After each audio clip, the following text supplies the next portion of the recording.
نحمده ونصلي ونسلم على رسوله الكريم وبعد۔ حضرات محترم برادران اسلام، الحمدللہ جامعہ انواریہ حیدرآباد دکن کی طرف سے قرآن مجید کی مختلف تفاسیر اور کتب ستہ کے بشمول تفسیر و حدیث اور فقہ کی 100 سے زائد کتابوں کی ویڈیو ریکارڈنگ کا سلسلہ جاری ہے۔ انہی کی ایک سنہری کڑی شرح صحیح مسلم تالیف علامہ غلام رسول سعیدی کی جاری ہے۔ اس کتاب کا کتاب الصیام کا سلسلہ جاری ہے۔ اس میں باب صحت صوم من طلع علیہ الفجر وهو جنب، باب صحت صوم من طلع علیہ الفجر وهو جنب، یہ باب ہے حالت جنابت میں اگر فجر ہو جائے تو روزہ صحیح ہے۔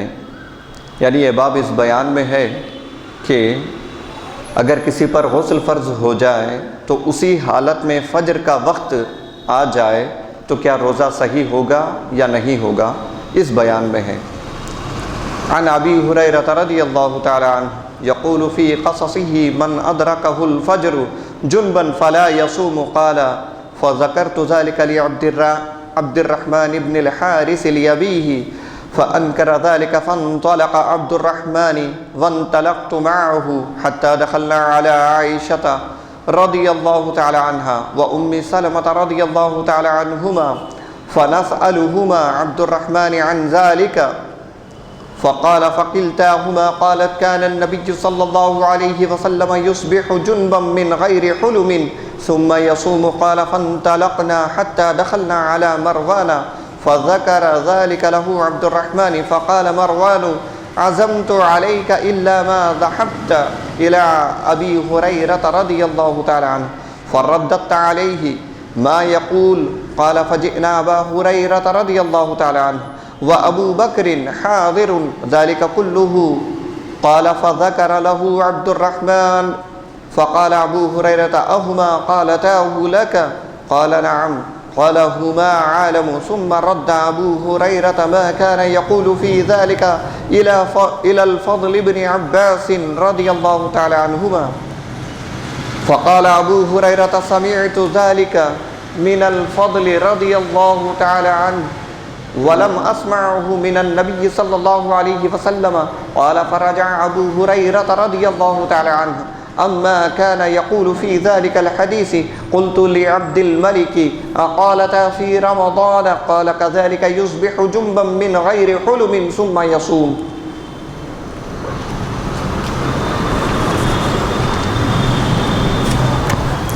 حضرت ابو بکر کہتے ہیں کہ حضرت ابو ہریرہ رضی اللہ تعالیٰ عنہ اپنے روایات میں بیان کرتے تھے کہ جو شخص جنوبی حالت میں صبح اٹھے وہ روزہ نہ رکھے، میں نے اس کا اپنے والد عبد الرحمن بن حارث سے ذکر کیا۔ یعنی حضرت ابو ہریرہ رضی اللہ تعالیٰ عنہ کی روایات میں یہ بات ہے، آپ بیان کرتے تھے کہ جو شخص جنوبی حالت میں صبح کرے، یعنی کوئی صبح اس حالت میں بیدار ہوا کہ اس پر غسل کرنا فرض تھا اور اس نے روزہ، یہ کہتے ہیں کہ وہ روزہ نہ رکھے۔ یعنی ان کا راوی کا گمان یہ تھا کہ اگر کوئی غسل فرض ہونے کی حالت میں اٹھے تو روزہ نہ رکھے۔ میں نے اس کا اپنے والد عبد الرحمن بن حارث سے ذکر کیا، انہوں نے اس کا انکار کیا۔ راوی کہہ رہے ہیں کہ انہوں نے اپنے والد عبد الرحمن بن حارث سے اس بات کا ذکر کیا، کیا یہ صحیح ہے کہ اگر کسی پر روزہ فرض ہو، کسی پر غسل فرض ہو تو کیا وہ دن میں روزہ نہ رکھیں؟ مثلا کوئی شخص اس حالت میں بیدار ہوا کہ اس پر غسل فرض تھا اور فجر کا وقت داخل ہو چکا تھا، تو اب کیا وہ شخص روزہ نہ رکھیں؟ تو راوی کہتے ہیں کہ میں نے اس مسئلے کو عبد الرحمن بن حارث جو کہ راوی کے والد ہیں ان سے دریافت کیا، انہوں نے اس کا انکار کیا۔ پھر میں اور عبد الرحمن حضرت عائشہ اور ام سلمہ رضی اللہ تعالی عنہما کے پاس گئے۔ عبد الرحمن نے ان سے یہ مسئلہ پوچھا، ان دونوں نے فرمایا نبی کریم صلی اللہ علیہ وسلم بغیر احتلام کے حالت جنابت میں صبح اٹھتے اور روزے کی نیت کر لیتے تھے۔ جب ان دونوں نے، حضرت عبد الرحمن نے اور راوی نے، دونوں نے حضرت ام سلمہ اور حضرت عائشہ صدیقہ رضی اللہ تعالیٰ عنہما کے پاس گئے، جا کر ان سے مسئلہ دریافت کیا، کیا یہ بات صحیح ہے کہ اگر کسی شخص کو غسل فرض ہو، وہ اگر فجر کے وقت اٹھے، فجر کا وقت داخل ہو جائے، تو کیا اب وہ روزہ نہ رکھے؟ تو حضرت ام سلمہ اور حضرت عائشہ صدیقہ رضی اللہ تعالیٰ عنہ نے فرمایا کہ نبی کریم صلی اللہ علیہ وسلم بغیر احتلام کے حالت جنابت میں صبح اٹھتے، یعنی احتلام نہیں ہوتا تھا۔ نیند کی حالت میں منی اگر نکل جائے تو اس کو احتلام سے تعبیر کرتے ہیں۔ احتلام کے علاوہ حضور صلی اللہ علیہ وسلم حالت جنابت میں ہوتے تھے، یعنی آپ پر غسل کرنا فرض ہوتا تھا، اسی حالت میں آپ صبح اٹھتے تھے اور روزے کی نیت کر لیتے تھے۔ اس سے پتہ چلا کہ حضور صلی اللہ علیہ وسلم غسل کے فرض ہونے کی صورت میں بھی جب آپ فجر کے وقت بیدار ہوتے تو آپ صلی اللہ علیہ وسلم اسی وقت روزے کی نیت کر لیتے۔ ابو بکر کہتے ہیں کہ پھر ہم مروان کے پاس گئے۔ یہ وہ ابو بکر نہیں ہیں جو خلیفہ راشد صدیق اکبر رضی اللہ تعالیٰ عنہ ہیں، دوسرے ابو بکر ہیں۔ ابو بکر کہتے ہیں کہ پھر ہم مروان کے پاس گئے اور اس سے اس بات کا ذکر کیا۔ مروان نے کہا، میں تمہیں قسم دیتا ہوں کہ تم ضرور حضرت ابو ہریرہ کے پاس جاؤ، ان کے قول کی تردید کرو۔ ہم ابو ہریرہ کے پاس گئے اور اس موقع پر راوی ابو بکر بھی تھے۔ عبد الرحمن نے حضرت ابو ہریرہ سے ماجرا بیان کیا۔ حضرت ابو ہریرہ نے کہا، کیا ان دونوں نے یہ کہا ہے؟ یعنی حضرت ام سلمہ اور حضرت عائشہ صدیقہ رضی اللہ تعالیٰ عنہما نے یہ کہا ہے؟ وہ دونوں اس بات کو زیادہ جانتی ہیں۔ حضرت ابو ہریرہ نے جواباً عرض کیا، وہ دونوں اس بات کو زیادہ جانتی ہیں۔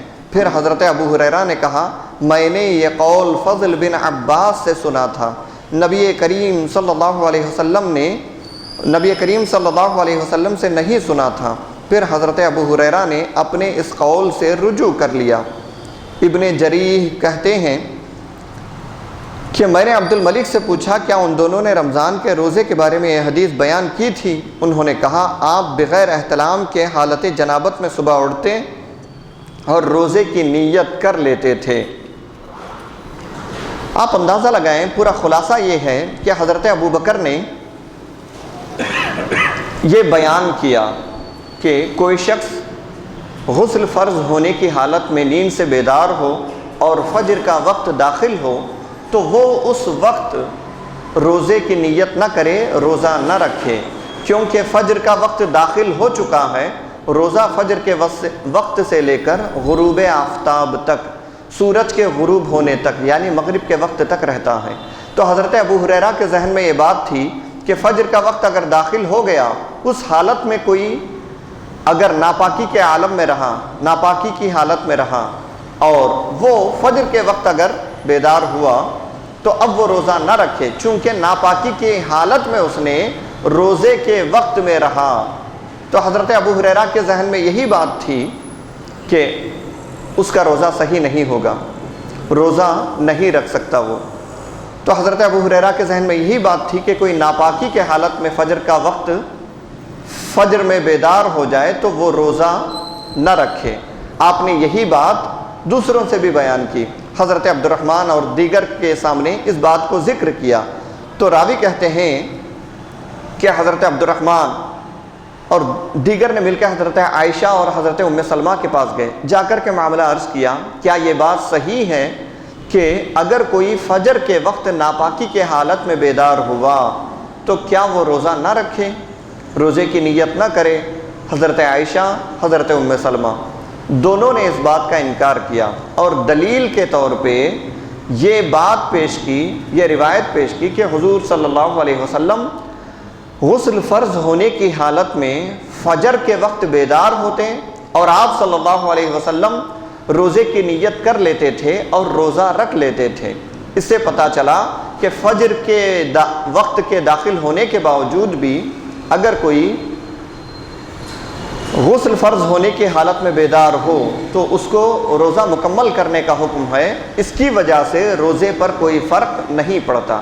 حضرت عائشہ نے بھی یہی کہا، حضرت ام سلمہ نے بھی یہی کہا۔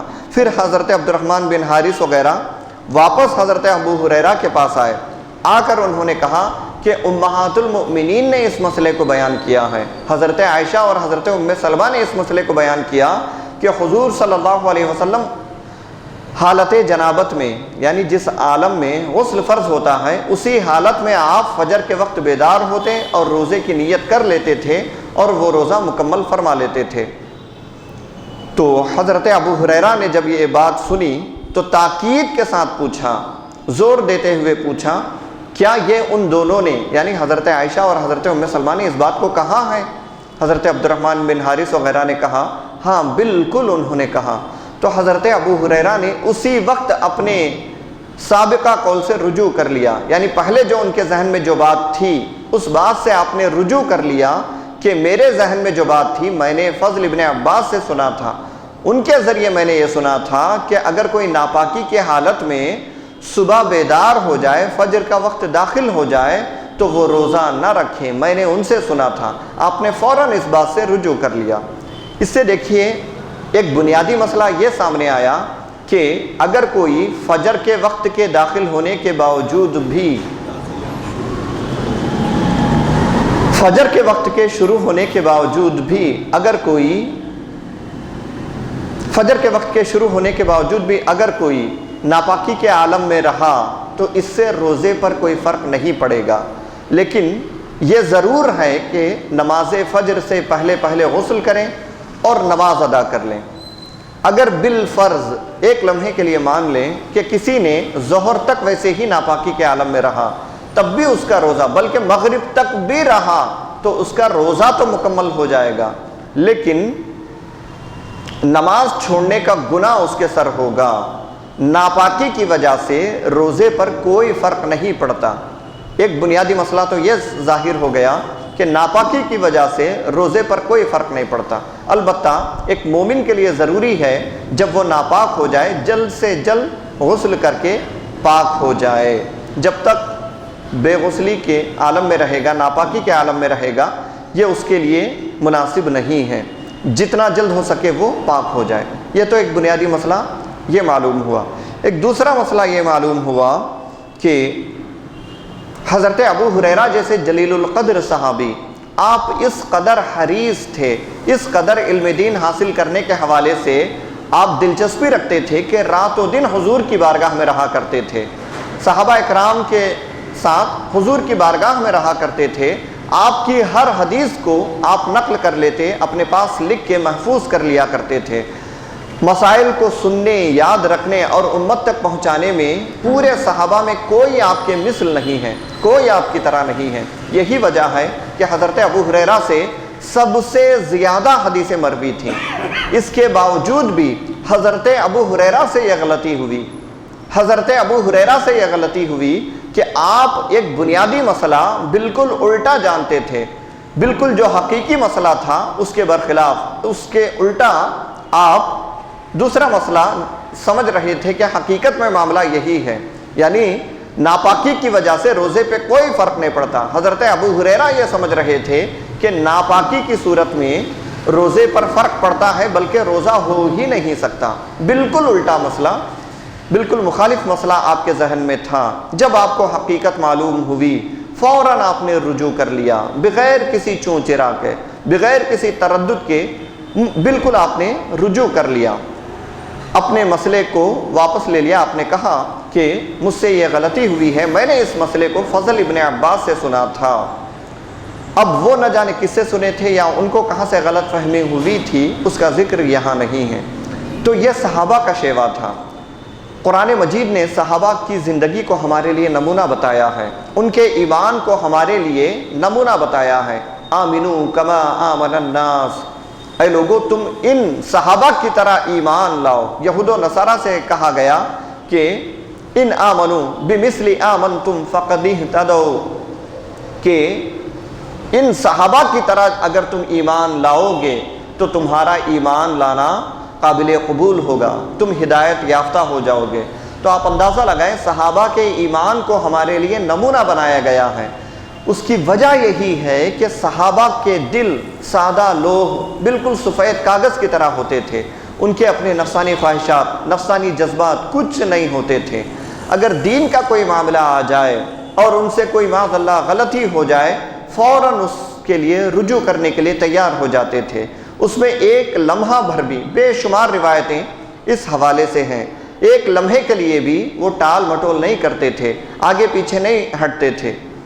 تو آج ہمارے لیے بہت بڑا سبق ہے کہ کوئی ایک آدمی، کوئی صاحب حیثیت ہے، کوئی بڑا آدمی ہے جس کا کوئی نام ہے، اس نے اگر کوئی بات کہہ دی، بعد میں پتہ چلا کہ وہ بات غلط تھی، تو اس کو رجوع کرنے سے وہ ٹال مٹول کرتا ہے، آگے پیچھے کرتا ہے، اور بسا اوقات انکار کر بیٹھتا ہے کہ میں نے کہا نہیں، یا کہا تو اپنی بات پہ اڑے رہتا ہے، ضد کرنے لگتا ہے۔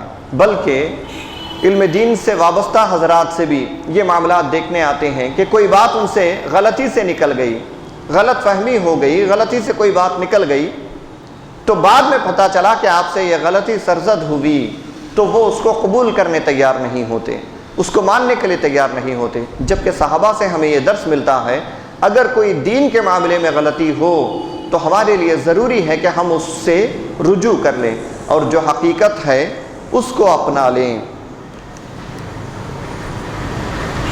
عن عائشہ رضی اللہ تعالی عنہا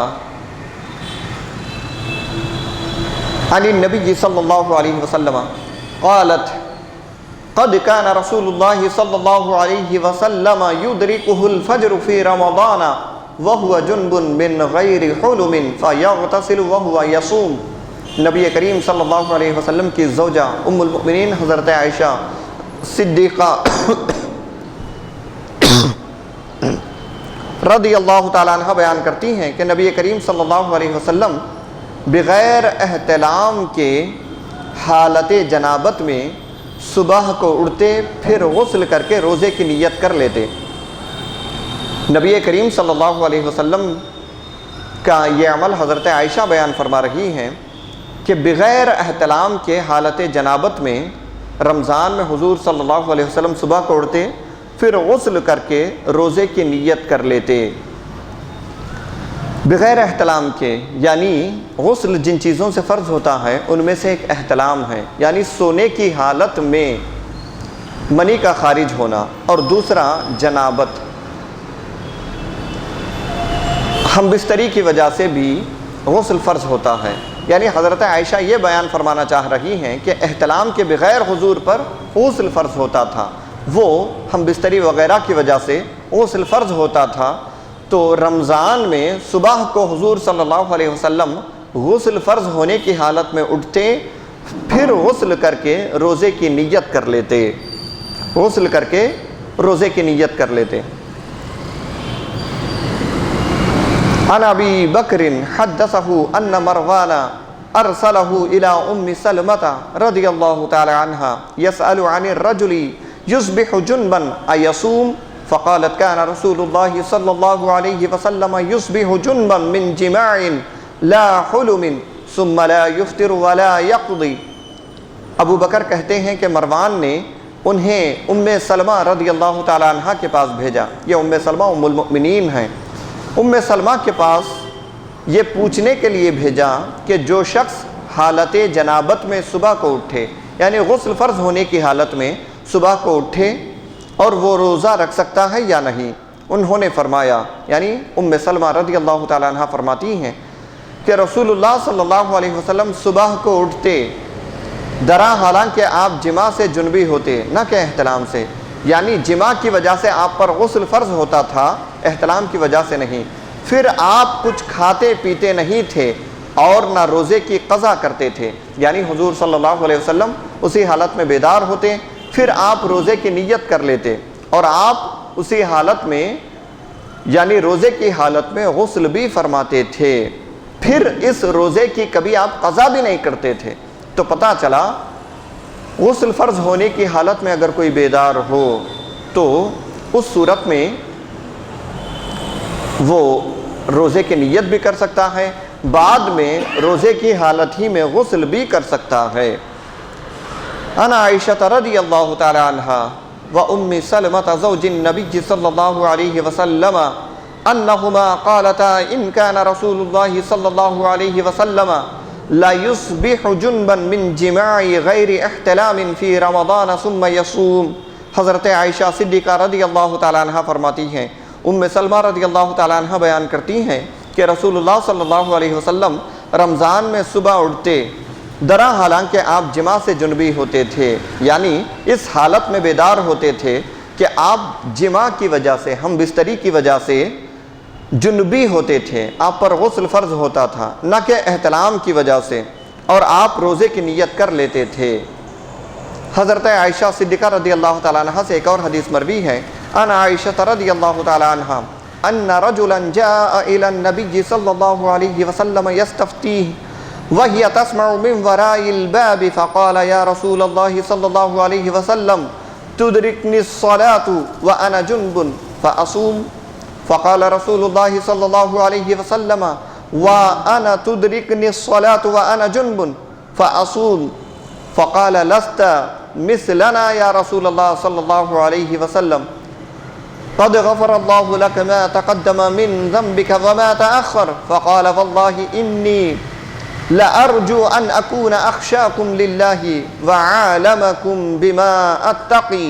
حضرت عائشہ صدیقہ رضی اللہ تعالیٰ عنہ بیان کرتی ہیں، نبی کریم صلی اللہ علیہ وسلم کی خدمت میں ایک شخص مسئلہ معلوم کرنے کے لیے آیا۔ ایک شخص اس غرض سے حاضر ہوا کہ وہ ایک مسئلہ پوچھنا چاہ رہا تھا، درا حالانکہ وہ بھی دروازے کے پیچھے سے سن رہی تھی، اور اسی حالت میں حضرت عائشہ دروازے کے پیچھے سے اس بات کو سن رہی تھی۔ اس شخص نے کہا، یا رسول اللہ صلی اللہ علیہ وسلم، میں نماز کے وقت اٹھتا ہوں درا حالانکہ میں جنبی ہوتا ہوں، یعنی میں نماز کی حالت میں بیدار ہوتا ہوں، اور اس حالت میں بیدار ہوتا ہوں کہ مجھ پر غسل فرض ہوا ہوتا ہے۔ رسول اللہ صلی اللہ علیہ وسلم نے فرمایا، میں بھی نماز کے وقت اٹھتا ہوں اور درا حالانکہ میں جنبی ہوتا ہوں، یعنی حضور صلی اللہ علیہ وسلم خود اپنی مثال بیان فرما رہے ہیں، میں بھی نماز کے وقت اٹھتا ہوں اور اس وقت مجھ پر غسل فرض ہوتا ہے اور میں روزہ رکھ لیتا ہوں۔ اس شخص نے کہا، یا رسول اللہ، ہم آپ کی مثل کب ہیں؟ اللہ تعالیٰ نے تو آپ کے اگلے پچھلے ذنب کی مغفرت کر دی ہے۔ آپ نے فرمایا، بخدا مجھے یہ امید ہے کہ میں تم سب سے زیادہ اللہ تعالیٰ سے ڈرنے والا ہوں، اور جن چیزوں سے بچنا چاہیے ان کا میں تم سب سے زیادہ عالم ہوں، یعنی سب سے زیادہ جاننے والا ہوں۔ دیکھیں، ایک شخص حضور کی خدمت میں حاضر ہوا، وہ عرض کرنے لگا، یا رسول اللہ، فجر کے وقت میں ناپاکی کی حالت میں اٹھتا ہوں، تو کیا میں روزہ رکھ سکتا ہوں یا نہیں؟ تو آپ صلی اللہ علیہ وسلم نے فرمایا، میرے ساتھ بھی یہ معاملہ ہوتا ہے، یعنی غسل فرض ہونے کی حالت میں فجر کے وقت بیدار ہوتا ہوں اور میں روزے کی نیت کر لیتا ہوں۔ تو اس شخص نے پھر کہا، یا رسول اللہ، ہم آپ کی طرح کیسے ہو سکتے ہیں؟ ہم آپ کے مثل کیسے ہو سکتے ہیں؟ تو حضور صلی اللہ علیہ وسلم نے یہ بتانے کے لیے یہ فرمایا کہ خدا کی قسم، میں تم سب سے زیادہ اللہ تعالیٰ سے ڈرنے والا ہوں، اور جن چیزوں کو میں جانتا ہوں ان پر سب سے زیادہ عمل کرنے والا ہوں۔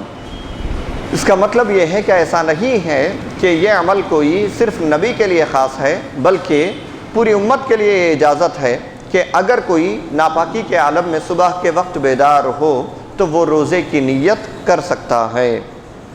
عن سلیمان بن یسار انہ سأل ام سلمۃ عن الرجل یصبح جنبا ایصوم؟ قالت كان رسول الله صلى الله عليه وسلم يصبح جنبا من غیر احتلام ثم يصوم۔ سلیمان بن یسار کہتے ہیں کہ انہوں نے ام سلمہ رضی اللہ تعالیٰ عنہ سے پوچھا، کیا وہ شخص روزہ رکھ سکتا ہے جو حالت جنابت میں صبح اٹھے؟ حضرت ام سلمہ بیان فرماتی ہیں کہ رسول اللہ صلی اللہ علیہ وسلم بغیر احتلام کے حالت جنابت میں صبح اٹھتے اور پھر روزہ رکھ لیتے تھے۔ دیکھیے، حضرت ابو ہریرہ اسی باب کی جو پہلی حدیث ہے اس کے متعلق سے مصنف بیان فرماتے ہیں حضرت ابو ہریرہ رضی اللہ تعالیٰ عنہ پہلے حضرت فضل ابن عباس سے سن کر یہ روایت کرتے تھے، جو شخص حالت جنابت میں صبح اٹھے وہ روزہ نہ رکھے، لیکن جب انہوں نے حضرت عائشہ اور ام سلمہ رضی اللہ تعالیٰ عنہما سے روایت سنی کہ رسول اللہ صلی اللہ علیہ وسلم حالت جنابت میں صبح اٹھتے اور روزے کی نیت کر لیتے تھے، تو انہوں نے حضرت فضل کی روایت سے رجوع کر لیا، یعنی انہوں نے اپنی بات سے رجوع کر لیا، اپنی بات کو واپس لے لیا کہ کیونکہ اس چیز کو ازواج مطہرات سے زیادہ کون جانتی ہیں۔ علاوہ ازیں اس کے علاوہ حضرت عائشہ اور ام سلمہ رضی اللہ تعالیٰ عنہ کی روایت قرآن مجید کے مطابق ہے۔ حضرت عائشہ اور ام سلمہ کی یہ جو روایت ہے، یہ جتنی احادیث ناپاکی کے حالت میں اگر کوئی صبح کے وقت بیدار ہو تو اس سے روزے پر کوئی فرق نہیں پڑے گا، یہ جو ہے یہ قرآن مجید کے مطابق ہیں، کیونکہ قرآن مجید میں طلوع فجر تک کھانے پینے اور عمل ازدواج کی اجازت ہے، یعنی فجر کا وقت شروع ہونے تک کھانے پینے کی اجازت ہے اور بیوی سے صحبت کرنے کی اجازت ہے۔ اللہ تعالیٰ فرماتا ہے فَالْآنَ بَاشِرُوهُنَّ وَابْتَغُوا مَا كَتَبَ اللَّهُ لَكُمْ وَكُلُوا وَاشْرَبُوا حَتَّى يَتَبَيَّنَ لَكُمُ الْخَيْطُ الْأَبْيَضُ مِنَ الْخَيْطِ الْأَسْوَدِ مِنَ الْفَجْرِ۔ اللہ تعالیٰ فرماتا ہے اب اپنی بیویوں سے عمل ازدواج کرو، یعنی اپنی بیویوں سے صحبت کرو، اور اللہ تعالیٰ نے تمہارے لیے جو اولاد مقدر کر دی ہے اس کو تلاش کرو اور کھاتے پیتے رہو حتیٰ کہ سفید دھاگا کالے دھاگے سے ممتاز ہو جائے۔ سفید دھاگا کالے دھاگے سے بالکل ممتاز ہو جائے، الگ ہو جائے، فرق ہو جائے۔ اور جب طلوع فجر تک عمل ازدواج میں مشغول رہنا جائز ہوا تو حالت جنابت میں روزے کی نیت کرنا بھی جائز ہوگا۔ اس آیت سے یہ صاف ظاہر ہے کہ جب فجر کے وقت تک صحبت کرنا جائز ہے تو پھر حالت جنابت میں، غسل فرض ہونے کی حالت میں، ناپاکی کی حالت میں روزے کی نیت کرنا بھی جائز ہوگا۔ اور یہ ہم نے جو بار بار کہا ہے ناپاکی کی وجہ سے روزے پر کوئی فرق نہیں پڑتا، اس کا مطلب یہ ہے کہ روزہ مکمل تو ہو جاتا ہے لیکن روزے کی نورانیت پہ ضرور فرق پڑتا ہے۔ روزے کے وہ جو روحانی فوائد ہیں، روحانی فائدے ہیں، وہ فائدے حاصل نہیں ہوتے۔ عام حالت میں بھی مسلمان کے لیے حکم ہے کہ جتنا جلد ہو سکے وہ اتنا جلدی ناپاکی سے دور ہو جائے، غسل کر لے۔ بلکہ صوفیاء اکرام نے یہ بیان فرمایا جب تک انسان ناپاکی کے عالم میں رہتا ہے تو اس وقت تک زمین کا وہ حصہ اس کے خلاف اللہ سے شکایت کرتا ہے کہ مولا تیرا بندہ ناپاکی کے عالم میں میرے سینے پہ پیر رکھ کے چل رہا ہے۔ اور بعض صوفیاء اکرام نے یہ بیان فرمایا کہ جب تک بندہ ناپاکی کے عالم میں رہتا ہے اس وقت تک اس کے گھر میں رحمت کے فرشتے داخل نہیں ہوتے۔ جنابت کی وجہ سے، غسل جنابت کی وجہ سے عمدن کوئی ناپاک ہوا، کوئی شخص، خواتین کی ناپاکی کی بات یہاں نہیں ہو رہی ہے، کسی مرد کو غسل فرض ہوا، وہ سہولت ہوتے ہوئے بھی، گنجائش ہوتے ہوئے بھی جان بوجھ کر ناپاکی کے عالم میں دن گزار دیا تو جتنی دیر تک وہ گھر میں رہے گا اس گھر میں رحمت کے فرشتے داخل نہیں ہوتے، اس گھر سے برکت اٹھ جاتی ہے۔ عام طور پہ لوگ بے برکتی کی شکایت کرتے ہیں، اس بے برکتی کی علماء نے ایک بنیادی وجہ یہ بھی بیان کی ہے کہ بغیر عذر کے ناپاکی کے عالم میں رہنا یہ بھی بے برکتی کی ایک بہت بڑی وجہ ہے، اس سے بچنا چاہیے۔ دوسرا باب ہے باب تغلیظ تحریم الجماع فی نہار رمضان علی الصائم ووجوب الکفارۃ الکبریٰ فیہ وبیانها وانہا تجب علی الموسر والمعسر وتثبت فی ذمۃ المعسر حتی یستطیع۔ روزے میں عمل ازدواج کی حرمت اور کفارے کا وجوب۔ عن ابی ہریرہ رضی اللہ تعالی عنہ قال جاء رجل الى النبی صلی اللہ علیہ وسلم قال حلقت یا رسول اللہ۔ یہ باب ہے روزے میں عمل ازدواج کی حرمت اور کفارے کا وجوب، یعنی اگر کوئی حالت روزہ میں اپنی بیوی سے صحبت کر لے، ہم بستری کر لے تو اس کا کیا حکم ہے؟ اس کا حکم یہ ہے کہ روزے کے عالم میں روزہ رکھتے ہوئے اپنی بیوی سے صحبت کرنا یہ حرام ہے، اور جس نے ایسا کیا اس کا روزہ ٹوٹ جاتا ہے اور اس روزے کی قضا بھی رکھنی ہوگی، اس کے ساتھ ساتھ کفارہ بھی دینا ہوگا۔ عن ابی ہریرہ رضی اللہ تعالی عنہ قال جاء رجل الى النبي صلی اللہ علیہ وسلم قال حلقت یا رسول اللہ قال ما اهلكك قال وقعت على امرأتي في رمضان قال هل تجد ما تعتق رقبة قال لا قال هل تستطيع أن تصوم شهرين متتابعين قال لا قال فهل تجد ما تطعم 60 مسكينا قال لا قال ثم جلس فأوتي النبي صلى الله عليه وسلم بعرق فيه تمر فقال تصدق بهذا قال أفقر منا فما بين لا أبتيها أهل بيت أحوج إليه منا فضحك النبي صلى الله عليه وسلم حتى بدت أنيابه ثم قال اذهب فأطعمه أهلك۔ حضرت ابو ہریرہ رضی اللہ تعالی عنہ بیان کرتے ہیں کہ رسول اللہ صلی اللہ علیہ وسلم کی خدمت میں ایک شخص نے آ کر عرض کیا، یا رسول اللہ صلی اللہ علیہ وسلم میں ہلاک ہو گیا، یعنی میں برباد ہو گیا، میں تباہ ہو گیا۔ آپ نے فرمایا تجھے کس چیز نے ہلاک کیا؟ اس نے کہا میں نے اپنی بیوی کے ساتھ رمضان میں عمل ازدواج کر لیا۔ آپ نے فرمایا کیا تو ایک غلام آزاد کر سکتا ہے؟ اس نے کہا نہیں۔ آپ نے فرمایا کیا تو متواتر 2 ماہ روزے رکھ سکتا ہے؟ اس نے کہا نہیں۔ آپ نے فرمایا کیا تو 60 مسکینوں کو کھانا کھلا سکتا ہے؟ اس نے کہا نہیں۔ حضرت ابو ہریرہ کہتے ہیں پھر وہ بیٹھ گیا۔ اسی اثنا میں نبی کریم صلی اللہ علیہ وسلم کے پاس کھجوروں کا ایک ٹوکرا آیا۔ آپ نے اس سے فرمایا اس کو صدقہ کر دو۔ اس نے کہا مجھ سے زیادہ کوئی ضرورت مند ہے؟ مدینے کے دونوں کناروں کے درمیان کوئی گھر مجھ سے زیادہ محتاج نہیں ہے۔ نبی کریم صلی اللہ علیہ وسلم کھل کھلا کر ہنس پڑے، حتیٰ کہ آپ کی مبارک داڑھیں ظاہر ہو گئیں۔ پھر آپ نے فرمایا جاؤ جا کر اپنے گھر والوں کو کھلاؤ۔ دیکھیں ایک شخص حضور صلی اللہ علیہ وسلم کی خدمت میں آیا، آ کے کہنے لگا یا رسول اللہ میں ہلاک اور برباد ہو گیا۔ سرکار نے فرمایا کیا ہوا؟ اس نے کہا میں رمضان میں حالت روزہ میں اپنی بیوی سے ہم بستری کر لیا ہے۔ تو حضور صلی اللہ علیہ وسلم نے فرمایا کیا تو ایک غلام کو آزاد کر سکتا ہے؟ اس نے جواب دیا نہیں۔ پھر آپ نے فرمایا کیا تو 60 روزے مسلسل رکھ سکتا ہے؟ اس نے کہا نہیں۔ پھر آپ نے فرمایا کیا تو 60 مسکینوں کو کھانا کھلا سکتا ہے؟ پھر اس نے کہا نہیں یا رسول اللہ۔ حضرت ابو ہریرہ فرماتے ہیں وہ شخص وہیں بیٹھا رہ گیا۔ کچھ دیر بعد حضور صلی اللہ علیہ وسلم کے پاس ایک ٹوکرا آیا جس میں کھجوریں تھیں۔ حضور صلی اللہ علیہ وسلم نے ان کھجوروں کو اس شخص کو دیا۔ دینے کے بعد کہا جاؤ ان کھجوروں کو صدقہ کر دو۔ اس نے کہا یا رسول اللہ پورے مدینے میں مجھ سے بڑھ کر محتاج کوئی نہیں ہے، مجھ سے بڑھ کر ضرورت مند کوئی نہیں ہے۔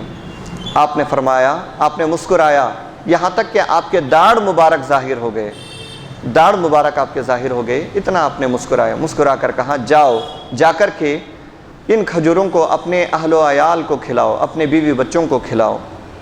اس سے ایک بات یہ پتہ چلتی ہے کہ دیکھیں آپ جو شخص حضور کی بارگاہ میں آیا تھا وہ اس شخص سے غلطی ہوئی تھی، روزے کی حالت میں اس نے ہم بستری کی تھی، اپنی بیوی سے صحبت کی تھی، تو اب اس پر کفارہ لازم ہوا۔ روزہ تو ٹوٹ گیا، اس کے ساتھ ساتھ کفارہ بھی لازم ہوا۔ حضور نے اس سے تینوں کفارے جو روزہ ٹوٹنے کی وجہ سے جو کفارہ لازم ہوتا ہے، سب سے پہلا کفارہ یہ کہ ایک غلام کو آزاد کر دے۔ اگر غلام آزاد نہیں کر سکتا، جیسے آج کل غلام دستیاب نہیں ہیں، غلام موجود ہی نہیں ہیں، لوگوں کو خریدنا فروخت کرنے کا سلسلہ ختم ہو چکا ہے، تو غلام اگر آزاد نہیں کر سکتے تو 60 مسلسل روزے رکھنے ہوں گے۔ اگر کوئی 60 روزے نہیں رکھ سکتے تو پھر 60 مسکینوں کو کھانا کھلانا ہوگا۔ تو پہلے حضور نے یہ دریافت کیا کیا تو غلام کو آزاد کر سکتا ہے؟ وہ آدمی غریب تھا، اس نے کہا یا رسول اللہ میں غلام کو آزاد نہیں کر سکتا۔ پھر آپ نے کہا کیا مسلسل 60 روزے، یعنی یہ ایک روزہ بھی بیچ میں نہ چھوٹے، مسلسل 60 روزے لگاتار رکھنا ہوگا۔ حضور نے فرمایا کیا تو 60 روزے رکھ سکتا ہے؟ اس شخص نے کہا یا رسول اللہ میرے اندر اتنی طاقت نہیں کہ میں 60 روزے مسلسل رکھ سکوں، میرے اندر وہ طاقت و قوت نہیں ہے۔ پھر آپ نے آخری مرحلے میں فرمایا کیا تو 60 مسکینوں کو، 60 غریبوں کو کھانا کھلا سکتا ہے؟ اس نے کہا یا رسول اللہ اس کی بھی مجھے طاقت نہیں ہے، یعنی اتنی طاقت میرے پاس نہیں ہے کہ میں 60 مسکینوں کو کھانا کھلا سکوں۔ تو اس کے بعد حضور کے پاس کچھ کھجوریں آئی، آپ نے اس شخص کو دیا، جاؤ ان کھجوروں کو صدقہ کر دو۔ اس نے کہا مجھ سے زیادہ ضرورت مند کوئی نہیں ہے۔ تو سرکار نے فرمایا جاؤ اپنے گھر والوں پر ان کھجوروں کو صرف کر دو، ان کھجوروں کو کھلا دو۔ تو آپ اندازہ لگائیں اس آخری مرحلے تک بھی حضور صلی اللہ علیہ وسلم نے ایک جملہ یہ نہیں فرمایا جاؤ تم سے کفارہ ساقط ہو گیا۔ یہ انتہائی قابل توجہ بات ہے۔ حضور صلی اللہ علیہ وسلم نے آخری وقت تک بھی یہ نہیں کہا کہ اگر تم غلام کو آزاد نہیں کر سکتے، مسکینوں کو کھانا نہیں کھلا سکتے، روزے نہیں رکھ سکتے تو جاؤ تمہارے لیے یہ کفارہ معاف ہو گیا، نہیں کہا۔ آخری صورت تک بھی آپ نے انتظار فرمایا، اور جب کھجوریں آپ کے پاس آئی تو کہا کفارے کے طور پہ ان کھجوروں کو جا کر صدقہ کر دو۔ یعنی اس سے ایک بات پتہ چلتی ہے کفارہ کبھی معاف نہیں ہوتا۔ تو ہمیں یہ انتہائی احتیاط کے ساتھ روزے مکمل کرنے ہوں گے۔ روزوں میں یہ خاص خیال رکھنا ہوگا کہ کہیں ہم سے جمع نہ ہو جائے، یعنی ہم بستری نہ ہو جائے، بیوی کے ساتھ صحبت نہ ہو جائے، یا کوئی ایسا عمل نہ ہو جس کی بنیاد پر ہمارا روزہ ٹوٹ جائے۔ جانتے بوجھتے کسی نے اپنے روزے کو توڑ دیا تو اس کے لیے کفارہ لازم ہے۔ ان 3 چیزوں میں سے کسی ایک کا کفارہ ہر حال میں لازم ہے۔ یہ کفارہ کبھی معاف نہیں ہوتا۔ اگر معاف ہوتا تو حضور صلی اللہ علیہ وسلم رحمت للعالمین بن کے جلوہ گر ہوئے تھے۔ آپ کے دین کی بنیاد آسانی پر رکھی گئی ہے، تو آپ ضرور ارشاد فرماتے جاؤ تمہارے لیے کفارہ معاف ہو گیا ہے۔ لیکن آپ نے آخر تک بھی اس باب کی دیگر اور بہت ساری حدیثیں آنے والی ہے، کسی حدیث میں آپ نے یہ نہیں فرمایا کہ کفارہ تمہارے لیے معاف ہو گیا ہے۔ اس سے پتہ چلتا ہے کہ کفارہ کبھی معاف ہونے والا نہیں ہے۔ تو جب کفارہ معاف نہیں ہوا تو جس سے بھی جانتے بوجھتے ہوئے روزہ ٹوٹ جائے تو اس کے لیے لازم ہے کہ وہ کفارہ ادا کرے، یا تو وہ 60 روزے مسلسل رکھے یا پھر 60 مسکینوں کو کھانا کھلائے۔ اس کے بغیر اس کے سر سے گناہ نہیں ہٹتا۔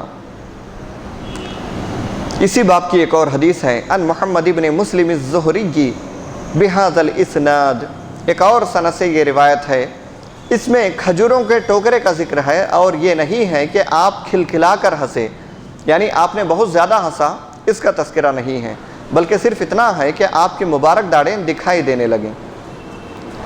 عن ابی ہریرہ رضی اللہ تعالی عنہ ان رجلا وقع بامرأته في رمضان فاستفتى رسول الله صلی اللہ علیہ وسلم عن ذلك فقال هل تجد رقبة فقال لا فهل تستطيع صيام شهرين قال لا قال فأطعم 60 مسکینا۔ حضرت ابو ہریرہ رضی اللہ تعالی عنہ بیان فرماتے ہیں کہ ایک شخص نے رمضان میں دن کے وقت بیوی سے عمل ازدواج کر لیا، یعنی ایک شخص روزے کی حالت میں اپنے بیوی سے ہم بستری کر لی، پھر رسول اللہ صلی اللہ علیہ وسلم سے اس سلسلے میں مسئلہ دریافت کیا، مسئلہ پوچھا کہ یا رسول اللہ مجھ سے یہ غلطی ہو گئی ہے، میں کیا کروں؟ آپ نے فرمایا کیا تم غلام آزاد کر سکتے ہو؟ اس نے کہا نہیں۔ آپ نے فرمایا 2 ماہ کے روزے رکھ سکتے ہو؟ اس نے کہا نہیں۔ آپ نے فرمایا 60 مسکینوں کو کھانا کھلا دو۔ آخر میں فرمایا 60 مسکین کو کھانا کھلا دو۔ عن الزہری بہذا الاسناد، اور ایک اور روایت امام زہری سے اسی سند کے ساتھ مروی ہے، ایک شخص نے رمضان میں روزہ توڑ لیا، رسول اللہ صلی اللہ علیہ وسلم نے اسے کفارے کا حکم دیا، ایک غلام آزاد کرے، باقی حسب روایت ہے، یعنی بالکل وہی روایت جو پہلے گزر چکی ہے، ویسی ہی روایت امام زہری سے دوسری سند کے ساتھ مروی ہے۔ عن ابی ہریرہ رضی اللہ تعالی عنہ حدثہ ان النبی صلی اللہ علیہ وسلم امر رجلا افطر فی رمضان ان یعتق رقبۃ او یصوم شہرین او یطعم 60 مسکینا۔ حضرت ابو ہریرہ رضی اللہ تعالیٰ عنہ بیان کرتے ہیں کہ ایک شخص نے رمضان میں روزہ توڑ لیا، نبی کریم صلی اللہ علیہ وسلم نے اسے حکم دیا کہ وہ غلام آزاد کرے یا 2 ماہ کے روزے رکھے یا 60 مسکینوں کو کھانا کھلائے۔ عن الزہری بہذا الاسناد نحو حدیث ابن اعینہ، بالکل ایک اور سند سے پچھلی جیسی ہی روایت امام زہری سے مروی ہے۔ عن عائشہ رضی اللہ تعالی عنہا انہا قالت جاء رجل الى رسول اللہ صلی اللہ علیہ وسلم فقال احترقت قال رسول اللہ صلی اللہ علیہ وسلم لما قال وطئت امرأتي في رمضان نهارا قال تصدق قال ما عندي شيء فأمره أن يجلس فجاءه عرقان فيهما طعام فأمره أن يتصدق به۔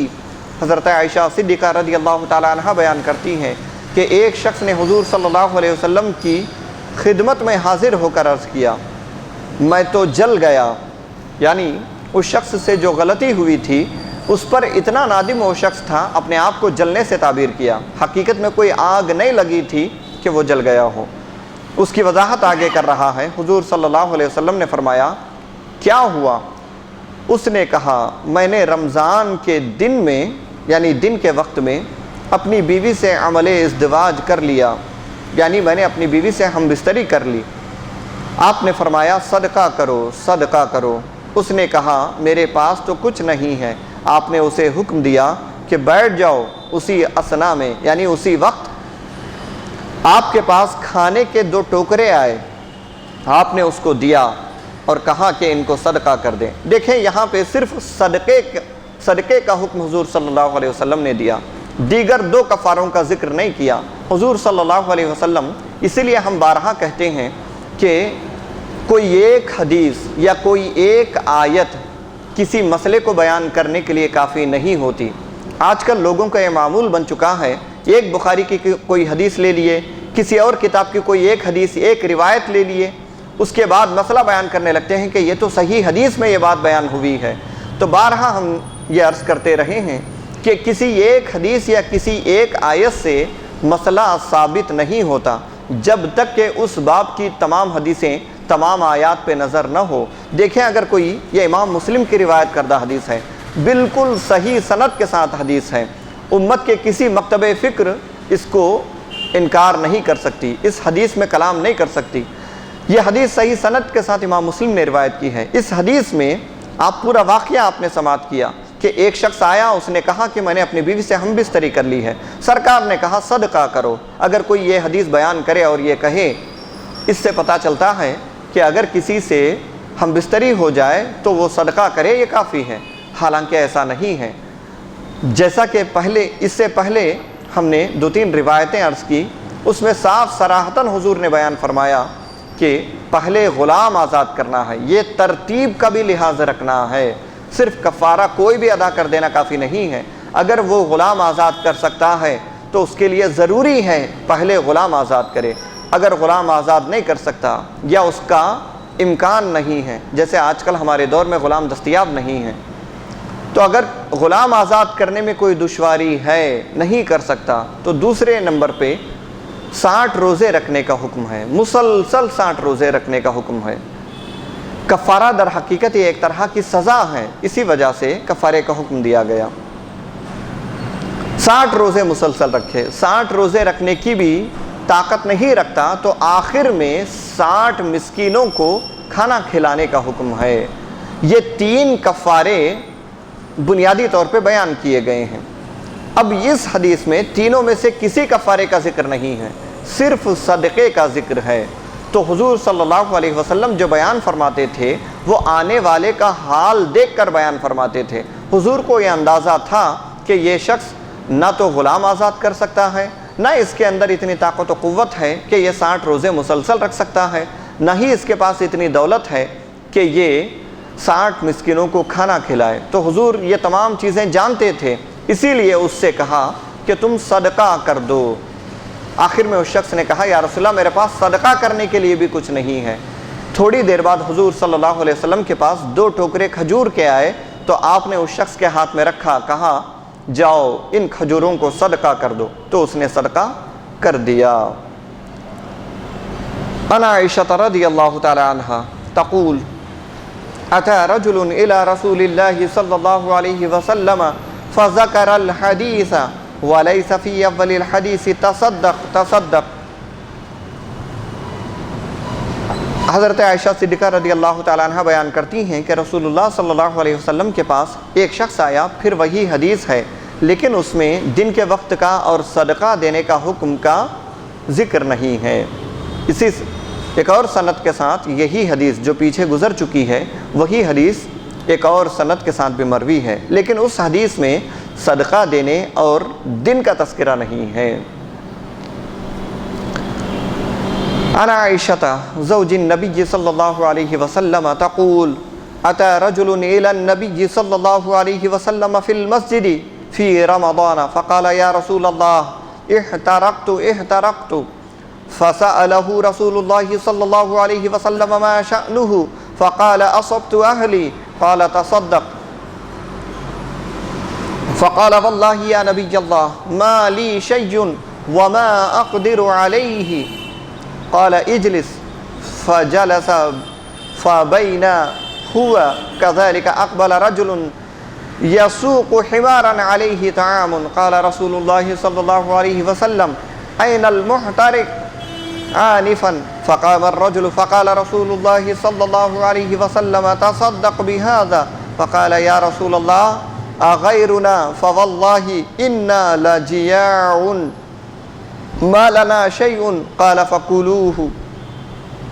حضرت عائشہ صدیقہ ام المؤمنین رضی اللہ تعالی عنہا سے مروی ہے، آپ بیان فرماتی ہیں کہ ایک شخص نبی کریم صلی اللہ علیہ وسلم کے پاس مسجد میں حاضر ہوا اور آ کر عرض کیا یا رسول اللہ میں جل گیا۔ رسول اللہ صلی اللہ علیہ وسلم نے اس سے پوچھا کیا ہوا؟ اس نے کہا میں نے اپنی بیوی سے عمل ازدواج کر لیا، یعنی میں نے اپنی بیوی سے ہم بستری کر لی۔ دیکھیں یہاں بھی جل گیا جو یہ شخص کہہ رہا ہے، اس کا مطلب یہ نہیں کہ حقیقت میں کوئی آگ لگ گئی تھی، بلکہ جو غلطی ان سے ہو گئی تھی اس پر اس قدر نادم تھے، گویا انہوں نے اپنے آپ کو اس لفظ سے تعبیر کیا کہ میں جل گیا، یعنی ایسا کام کیا جس کی وجہ سے ہو سکتا ہے کہ یہ جہنم میں لے جانے والا عمل ہم سے ہوا ہو۔ تو انہوں نے کہا میں جل گیا۔ حضور صلی اللہ علیہ وسلم نے کہا کیا ہوا؟ اس نے کہا میں نے اپنی بیوی سے ہم بستری کر لی ہے۔ آپ نے فرمایا صدقہ کرو۔ اس نے کہا یا رسول اللہ میرے پاس تو کچھ نہیں ہے اور نہ میں اس بات پر قادر ہوں، یعنی میرے پاس کوئی مال نہیں ہے کہ میں صدقہ کروں۔ آپ نے فرمایا بیٹھ جا۔ وہ بیٹھ گیا اور وہ ابھی بیٹھا ہوا تھا، ایک شخص دراز گوش ہانکتا ہوا لایا جس پر کھانا لدا ہوا تھا، یعنی ایک گدھے کو ہانکتا ہوا آیا اور اس پر کھانا تھا، کچھ کھانے پینے کی چیزیں تھیں۔ رسول اللہ صلی اللہ علیہ وسلم نے فرمایا وہ جلنے والا کہاں گیا؟ یعنی اسی کے الفاظ کو حضور نے دہرایا کہ وہ شخص کہاں گیا جو ابھی تک شکایت کر رہا تھا؟ وہ شخص کھڑا ہو گیا۔ رسول اللہ صلی اللہ علیہ وسلم نے فرمایا اس کو صدقہ کر دو۔ اس نے کہا یا رسول اللہ ہمارے علاوہ خدا کی قسم کون ہے؟ کہا خدا کی قسم ہم بھوکے ہیں، ہمارے پاس کچھ نہیں ہے۔ آپ نے فرمایا تو تم ہی کھا لو۔ اب اس باب کی یہ حدیثیں مکمل ہو چکی ہیں۔ روزے کے کفارے کے متعلق سے ائمہ اربعہ کے مختلف مذاہب ہیں، اس کو مصنف نے بیان کیا ہے۔ رمضان کے روزے کو عمدن عمل ازدواج سے توڑنے پر کفارے کے لزوم میں مذاہب اربعہ متفق ہیں، یعنی رمضان کے روزے میں کسی نے رمضان کا روزہ رکھا ہوا تھا اور اس نے جانتے بوجھتے ہوئے ہم بستری کر لی، ہم بستری کر کے روزے کو توڑ دیا تو اس پر کفارہ لازم ہے۔ اس پر تمام ائمہ متفق ہیں، تمام ائمہ متفق ہیں کہ اس کے لیے کفارہ لازم ہے، ضروری ہے۔ اور اگر نسیاناً عمل ازدواج کرے تو احناف اور شوافی کے نزدیک قضا اور کفارہ نہیں ہے۔ یعنی اگر کوئی بھول کر اپنی بیوی سے ہم بستری کر لیا تو امام اعظم ابو حنیفہ اور امام شافعی کے نزدیک یہ مسئلہ ہے کہ اس پر قضا ہے، کفارہ نہیں ہے۔ یعنی وہ شخص اس روزے کی قضا کرے گا، کفارہ دینے کی ضرورت نہیں ہے۔ اگر کوئی جانتے بوجھتے حالت روزہ میں اپنی بیوی سے ہم بستری کر لے تو اس پر تمام اماموں کے مطابق کفارہ لازم ہے اور روزے کا قضا کرنا بھی لازم ہے۔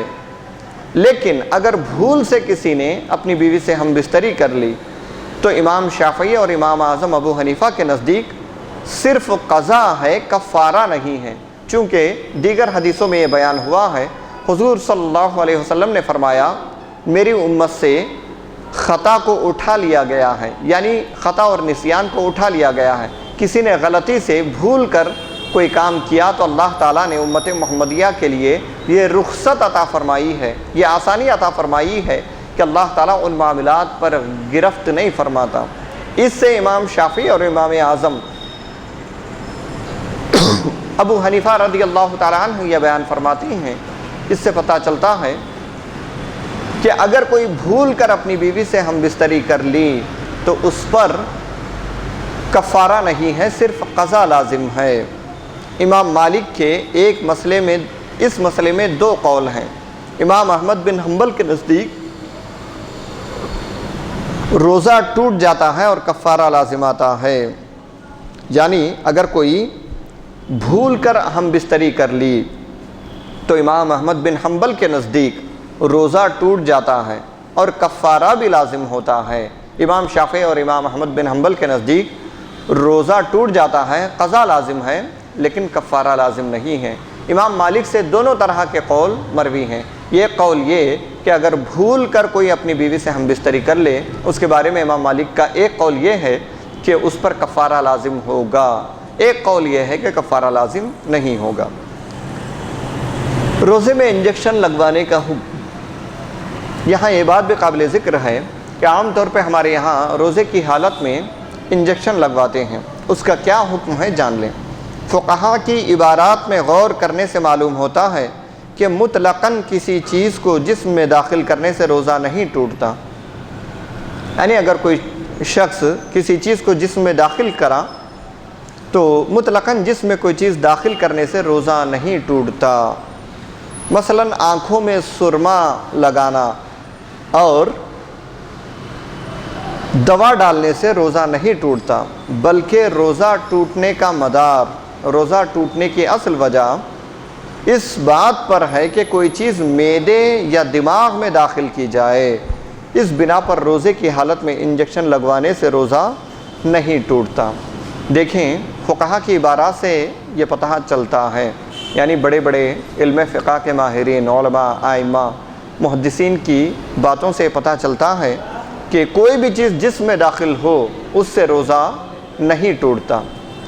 مثال کے طور پہ ہم سرما آنکھ میں لگا لیتے ہیں، اس کا اثر آنکھ کے اندر جاتا ہے، بسا اوقات سرمے کا ذائقہ حلق تک بھی محسوس ہوتا ہے، اس کے باوجود بھی روزہ نہیں ٹوٹتا۔ یوں ہی آنکھ میں دوا وغیرہ ڈال لیتے ہیں تو اس سے روزہ نہیں ٹوٹتا۔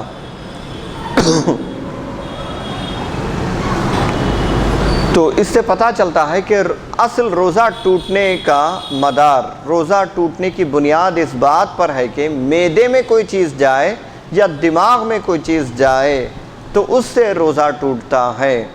کوئی چیز ایسی ہو جو دماغ پر اثر انداز ہو یا معدے پر اثر انداز ہو، معدے میں چلا جائے تو اس سے روزہ ٹوٹتا ہے۔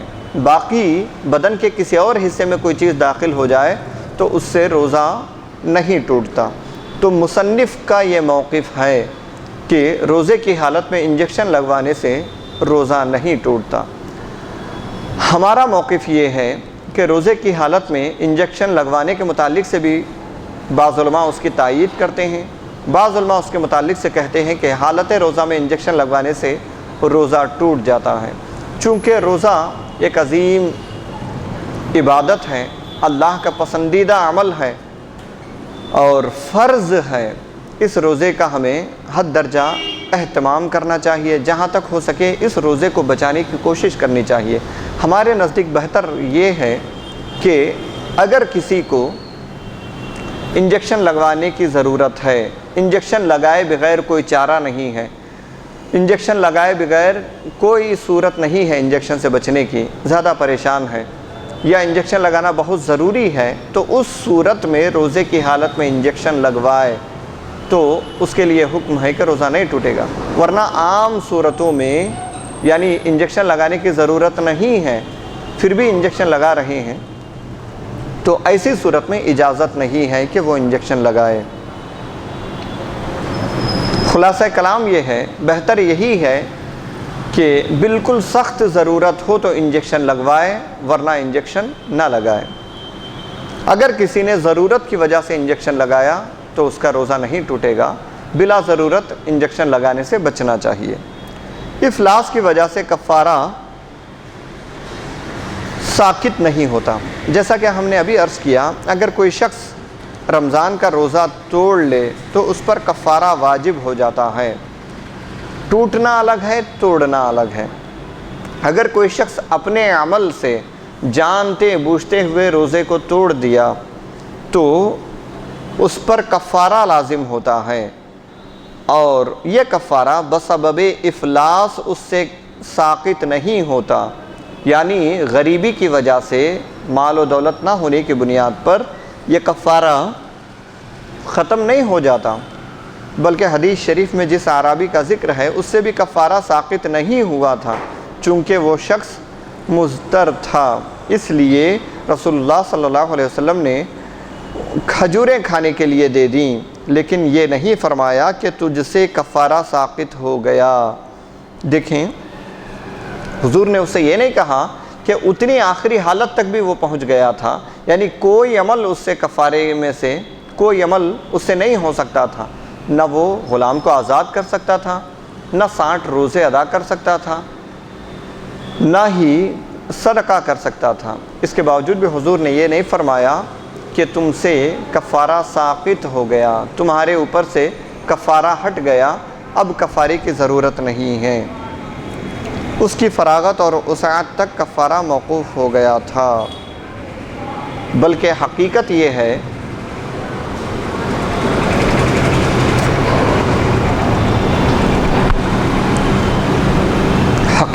ہے کہ وقتی طور پہ اس غربت اور لاچاری کی وجہ سے کفارہ موقوف ہوا تھا، یعنی کفارہ رک گیا تھا۔ اسی لیے حضور صلی اللہ علیہ وسلم نے آخری صورت یہ بیان فرمائی کہ جاؤ ان کھجوروں کو صدقہ کر دو، تاکہ کفارہ کسی نہ کسی طور پہ ادا ہو جائے۔ باب جواز الصوم والفطر فی شہر رمضان للمسافر وغیر معصی فی غیر معصیۃ اذا کان سفرہ مرحلتین فاکثر۔ سفر شرعی میں روزہ رکھنے اور روزہ نہ رکھنے کی رخصت۔ یہ باب اس بیان میں ہے کہ اگر کوئی سفر کرتا ہے تو حالت سفر میں روزہ رکھ سکتا ہے یا نہیں رکھ سکتا۔ روزہ رکھنے کی جو رخصت دی گئی ہے، جو اجازت دی گئی ہے کہ وہ سفر میں چاہے تو روزہ رکھ سکتا ہے یا نہیں رکھ سکتا، اس کے بارے میں یہ باب ہے۔ عن ابن عباس رضی اللہ تعالی عنہ ان رسول اللہ صلی اللہ تعالی علیہ وسلم خرج عام الفتح في رمضان فصام حتى بلغ الكديد ثم أفطر. قال وكان صحابة رسول الله صلى الله عليه وسلم يتبعون الأحدث فالأحدث من أمره. حضرت ابن عباس بیان کرتے ہیں کہ رسول اللہ صلی اللہ علیہ وسلم فتح مکہ کے سال رمضان میں سفر پر گئے، اور جب مقام کدید پر پہنچے تو آپ نے روزہ کھول لیا، اور صحابہ اکرام آپ کے ہر نئے سے نئے حکم کی پیروی کرتے تھے۔ دیکھیے، یہ بات، اس حدیث سے ایک بنیادی بات یہ پتہ چلتی ہے کہ حالت روزہ میں روزہ رکھنا یہ اختیاری ہے۔ اگر سہولت ہے، آسانی سے رکھ سکتے ہیں تو رکھ سکتے ہیں، ورنہ اس کے لیے اجازت ہے کہ وہ روزہ بعد میں قضا کرے۔ یہاں ایک اور بات یہ پتہ چلتی ہے کہ آخری یہ جو جملہ ہے کان صحابۃ رسول اللہ صلی اللہ علیہ وسلم یتبعون الاحدث فالاحدث من امرہ، یعنی صحابہ اکرام آپ کے ہر نئے سے نئے حکم پر پیروی کرتے تھے۔ حضور کی پیروی جو صحابہ کرتے تھے نئے حکم پر پیروی کرتے تھے۔ اس سے پتہ چلتا ہے کہ احادیث میں کچھ احادیث وہ ہیں جس کو حضور صلی اللہ علیہ وسلم نے پہلے کیا، بعد میں اس کو ترک کر دیا۔ کچھ احادیث وہ ہیں جن کو آپ نے ہمیشہ کیا ہے۔ تو صحابہ کا یہ عمل تھا، آپ کا یہ جذبہ تھا کہ حضور صلی اللہ علیہ وسلم کے ہر نئے عمل کی پیروی کرتے تھے۔ یعنی اگر کوئی عمل حضور صلی اللہ علیہ وسلم نے پہلے کیا تھا، بعد میں آپ نے اس کو ترک کر دیا، تو صحابہ بھی اس کام کو چھوڑ دیتے تھے۔ اگر کوئی عمل حضور صلی اللہ علیہ وسلم نے پہلے نہیں کیا تھا، بعد میں اس کو کیا، تو صحابہ اکرام بھی اس کو کیا کرتے تھے۔ جو عمل بعد کا ہوتا تھا اس کو اختیار کرتے تھے۔ اس سے یہ بات صاف طور پہ پتہ چلتی ہے کہ احادیث میں ناسخ اور منسوخ ہے، یعنی حضور صلی اللہ علیہ وسلم کے جو اعمال ہم تک پہنچے ہیں، جو اقوال یعنی حضور کے جو کام جو باتیں ہم تک پہنچی ہیں، وہ دو طرح کی ہیں۔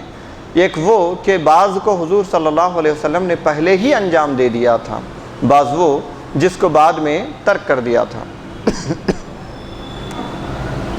کچھ کام ایسے تھے جس کو آپ نے پہلے کیا، بعد میں چھوڑ دیا۔ کچھ کام ایسے ہیں جس کو پہلے آپ نے نہیں کیا، بعد میں کیا۔ تو صحابہ اکرام بعد والی چیزوں کا خاص خیال رکھتے تھے اور نئے سے نئے حکم پر عمل کرنے کی کوشش کرتے تھے۔ اس کی ایک بنیادی وجہ یہ ہے کہ حضور صلی اللہ علیہ وسلم ابتداءً آسانی کے لیے، شروع میں صحابہ اکرام کی آسانی کے لیے پہلے کسی اور بات پر عمل کرتے تھے۔ بعد میں جب صحابہ کا مزاج اسلامی مطابق جم گیا، اسلام کے مطابق جم گیا، تو اس کے بعد حضور صلی اللہ علیہ وسلم اس کام میں تبدیلی لاتے تھے، اصل جو آپ کو مقصود تھا وہ کام کرتے تھے۔ تو یہ بات ذہن نشین رکھنی چاہیے کہ حضور صلی اللہ علیہ وسلم کا ہر عمل یکساں نہیں تھا، بلکہ کچھ کام وہ تھے جس کو آپ نے پہلے کیا، بعد میں چھوڑ دیا۔ کچھ کام وہ تھے جس کو پہلے نہیں کیا، بعد میں آپ نے اس کو انجام دیا۔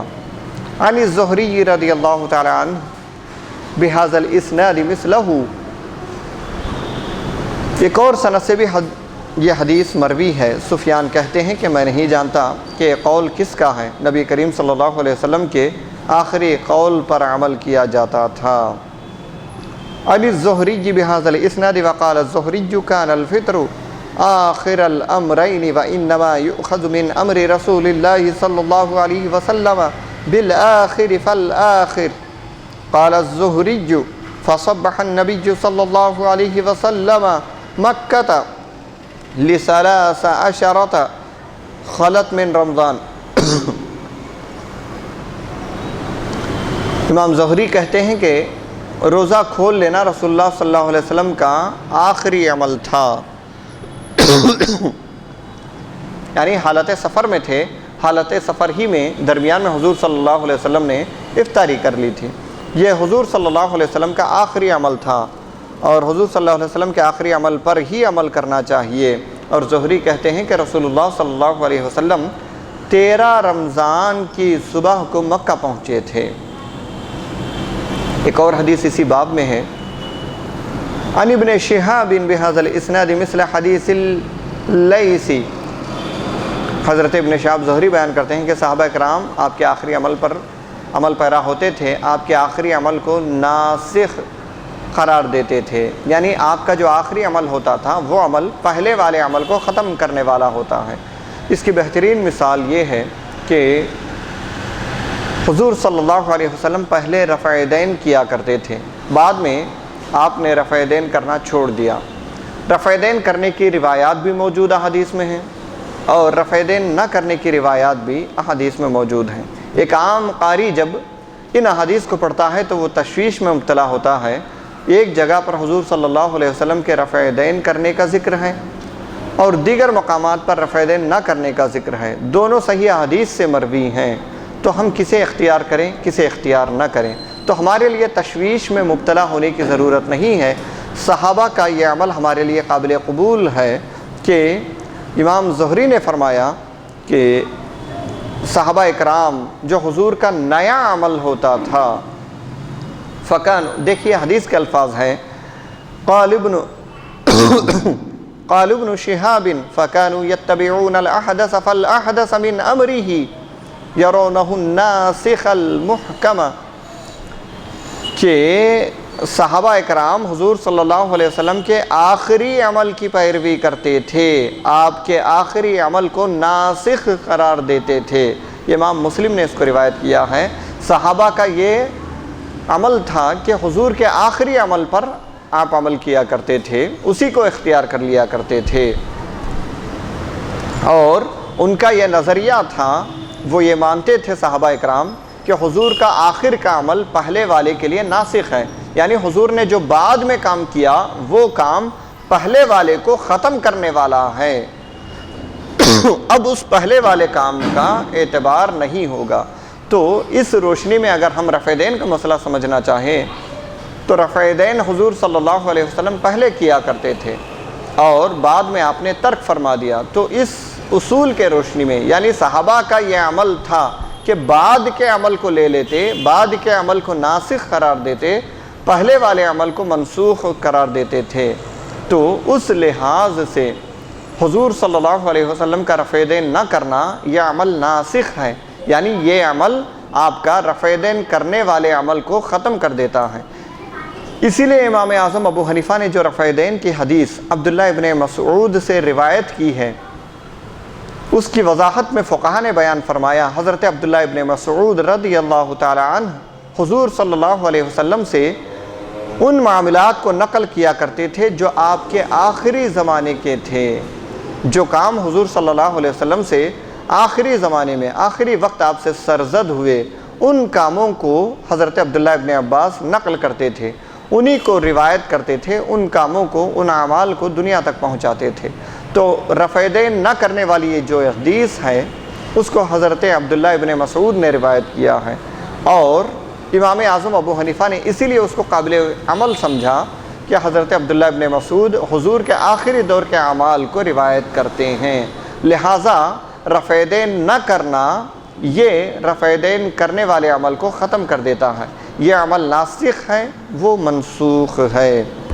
عن ابن عباس قال سافر رسول اللہ صلی اللہ علیہ وسلم فی رمضان فصام حتى بلغ عصفان ثم دعا بأناء فيه شراب فشربه نهارا ليراه الناس ثم أفطر حتى دخل مكة. قال ابن عباس رضي الله تعالى عنهما فصام رسول الله صلى الله عليه وسلم وأفطر من شاء صام ومن شاء أفطر. حضرت ابن عباس رضی اللہ تعالیٰ عنہما بیان کرتے ہیں کہ رسول اللہ صلی اللہ علیہ وسلم نے رمضان المبارک کے مبارک میں سفر کیا اور روزہ رکھا، جب مقام عصفان پر پہنچے تو آپ نے ایک برتن منگایا جس میں پینے کی کوئی چیز تھی، اور اس مشروب کو دن میں پیا تاکہ سب لوگ دیکھ لیں۔ پھر آپ نے روزے نہیں رکھے حتیٰ کہ مکہ پہنچ گئے۔ حضرت ابن عباس عبداللہ ابن عباس کہتے ہیں کہ رسول اللہ صلی اللہ علیہ وسلم نے سفر میں روزے رکھے ہیں اور روزے چھوڑے بھی ہیں، اور چاہے روزے رکھے اور جو چاہے روزے رکھے اور جو چاہے روزے چھوڑے۔ یہ حضور صلی اللہ علیہ وسلم کا عمل یہاں ذکر کیا جا رہا ہے کہ حضور صلی اللہ علیہ وسلم سفر کے دوران تھے، آپ صلی اللہ علیہ وسلم نے روزہ رکھا تھا، درمیان میں کچھ ایسی ضرورت محسوس ہوئی تو آپ صلی اللہ علیہ وسلم نے پانی منگا کر پی لیا اور سب کے سامنے پیا تاکہ سب لوگ دیکھ لیں۔ یہ اس بات کو بیان کرنے کے لیے تھا کہ اگر کوئی شخص سفر میں ہو، کوئی ایسی مصیبت آ پڑے یا کوئی ایسی پریشانی ہو جس کی وجہ سے روزے کو جاری رکھنا مشکل ہو، تو اس کے لیے رخصت ہے، اجازت ہے کہ وہ روزہ توڑ سکتا ہے۔ حضرت ابن عباس رضی اللہ تعالیٰ عنہما بیان کرتے ہیں کہ ہم سفر میں روزہ رکھنے والے کو برا کہتے تھے، نہ روزہ نہ رکھنے والے کو۔ رسول اللہ صلی اللہ علیہ وسلم نے سفر میں روزہ رکھا اور نہیں بھی رکھا۔ یہ دیکھیے حدیث کے الفاظ ہیں، عن ابن عباس رضی اللہ تعالی عنہما قال لا نعیب علی من صام ولا علی من افطر قد صام رسول اللہ صلی اللہ علیہ وسلم فی السفر و افطر۔ یعنی حضرت عبداللہ ابن عباس بیان فرماتے ہیں کہ ہم جب سفر میں ہوتے تو روزہ رکھنے والے کو بھی برا نہیں کہتے تھے، اور جو روزہ نہیں رکھتا تھا نہ اس کو برا کہتے تھے، دونوں میں سے کسی کو برا نہیں کہتے تھے۔ رسول اللہ کیوں؟ اس کی وجہ بتا رہے ہیں، رسول اللہ صلی اللہ علیہ وسلم نے سفر میں روزہ رکھا اور نہیں بھی رکھا۔ عن جابر بن عبداللہ ان رسول اللہ صلی اللہ علیہ وسلم خرج عام الفتح الى مکہ فی رمضان فصام حتى بلغ قراع الغمیم فصام الناس ثم دعا بقدح من ماء فرفعه حتى نظر الناس إليه ثم شرب فقيل له بعد ذلك إن بعض الناس قد سام فقال أولئك العصاة أولئك العصاة۔ حضرت جابر بن عبداللہ رضی اللہ تعالیٰ عنہما بیان کرتے ہیں کہ رسول اللہ صلی اللہ علیہ وسلم فتح مکہ کے سال رمضان میں مکہ روانہ ہوئے۔ آپ نے روزہ رکھا، لوگوں نے بھی روزہ رکھ لیا۔ جب آپ قراع الغمیم پہنچے، یعنی ایک ایسے مقام پر پہنچے، تو آپ نے پانی کا ایک پیالہ منگوایا، پھر اس کو بلند کیا، یعنی اس کو اٹھایا۔ حضور صلی اللہ علیہ وسلم قراع الغمیم نام کے ایک مقام پر پہنچے، مکے کے لیے روانہ ہوئے تھے۔ قراع الغمیم نام کے ایک مقام پر پہنچے تو آپ نے ایک پیالہ منگوایا اور اس کو اوپر اٹھایا، یہاں تک کہ تاکہ لوگ دیکھ لیں، پھر آپ نے وہ پانی پی لیا۔ بعد میں آپ کو بتایا گیا کہ کچھ لوگوں نے روزہ رکھا ہوا ہے۔ آپ نے فرمایا لوگ نافرمان ہیں، یہ لوگ نافرمان ہیں، یعنی حضور صلی اللہ علیہ وسلم نے کراہت کا اظہار کیا۔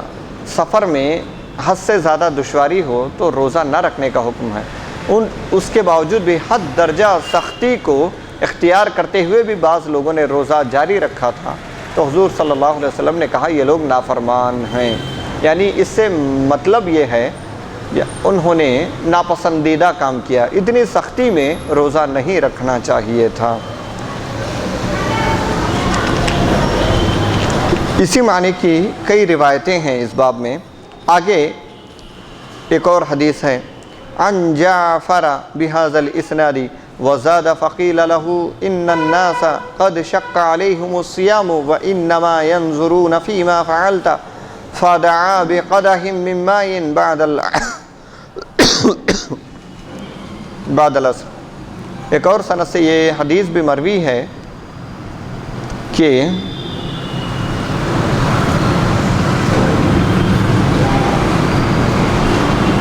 اس حدیث میں یہ زیادتی ہے کہ آپ سے کہا گیا کہ لوگوں پر روزہ دشوار ہو رہا ہے اور آپ کے فعل کے منتظر ہیں، پھر آپ نے عصر کے بعد پانی کا ایک پیالہ منگوایا۔ دوسری سند کے ساتھ جو پہلی حدیث گزری تھی اسی معنی کی ایک اور حدیث ہے، لیکن اس میں یہ الفاظ زیادہ ہیں کہ لوگوں پر روزہ رکھنا دشوار ہو رہا ہے، تو وہ لوگ آپ کے عمل کے منتظر ہیں یا رسول اللہ۔ لوگوں نے آ کر حضور سے کہا کہ یا رسول اللہ لوگ آپ کے عمل کے منتظر ہیں، تو حضور صلی اللہ علیہ وسلم نے پھر پیالہ منگوایا، پھر اس کو اٹھا کر پانی پی لیا، تاکہ لوگوں کو پتہ چل جائے کہ حالت سفر میں دشواری کے عالم میں پانی پینا درست ہے یا روزہ توڑنا درست ہے۔ عن جابر بن عبداللہ قال كان رسول اللہ صلی اللہ علیہ وسلم فی سفر فرأى رجلا قد اجتمع الناس عليه فظلل عليه فقال ما له قالوا رجل صائم قال رسول الله صلی اللہ علیہ وسلم ليس البر ان تصوموا في السفر۔